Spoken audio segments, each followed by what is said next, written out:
Chapter 3. Across the Bridge. Annie was under the tree, looking across the foggy ground. "The knight's riding towards that bridge, I think," said Annie. "The bridge goes to the castle." "Wait, I'll look it up," said Jack. "Give me the flashlight." He took the flashlight from her and pulled the castle book out of the pack. He opened it up to the page with the leather bookmark. He read the words under the picture of the knight. "This night arriving for a castle feast. Knights wore armor when they traveled long and dangerous distances. The armor was very heavy, and the helmet alone could weigh up to 40 pounds. Wow! Jack had weighed 40 pounds when he was 5 years old. So it'd be like riding a horse with a 5-year-old on your head. Jack pulled out his notebook. He wanted to take notes, as he'd done on the dinosaur trip. He wrote, "Heavy head. What else?" He turned to the pages of the castle book, and he found a picture that showed the whole castle and the buildings surrounding it. "The knight's crossing the bridge," said Annie. "He's going through the gate." "Oh, he's gone." Jack studied the bridge in the picture, and he read, "The drawbridge crossed the moat. The moat is filled with water to help protect the castle from enemies. Some people believed crocodiles were kept in the moat." Jack wrote in his notebook, "Crocodiles in moat? Question mark?"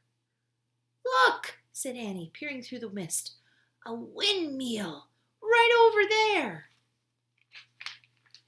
"Yeah, there's a windmill in here too," said Jack, pointed to the picture. "Look at the real one, Jack," said Annie. "Not the one in the book." A piercing shriek split the air. "Yikes," said Annie. "It sounded like it came from that little house over there." She pointed through the fog. "There's a little house here," said Jack, studying the picture. He turned the page and read, "The hawk house was in the inner ward of the castle. Hawks were trained to hunt other birds and small animals." Jack wrote in his notebook, "Hawks in hawk house." "We must be in the inner ward," said Jack. "Listen," whispered Annie. "Do you hear that? Drums, horns. They're coming from the castle. Let's go see." "Wait," said Jack. He turned more pages of the book. "I want to see what's really going on, Jack." "Not in the book," said Annie.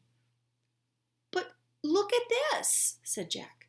He pointed at the picture of the big party. Men were standing by the door, playing drums and horns, and he read, "Fanfares were played to announce different dishes in a feast. Feasts were held in the great hall. You can look at the book. I'm going to the real feast," said Annie. "Wait," said Jack, studying the picture. It showed boys of his age carrying trays of food. Whole pigs, pies, peacocks with all their feathers. "Peacocks," Jack wrote. "They eat peacocks."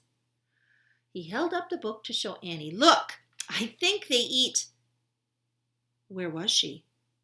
Gone? Again? Jack looked through the fog. He heard the real drums and the real horns, and he saw the real hawk house and the real windmill and the real moat.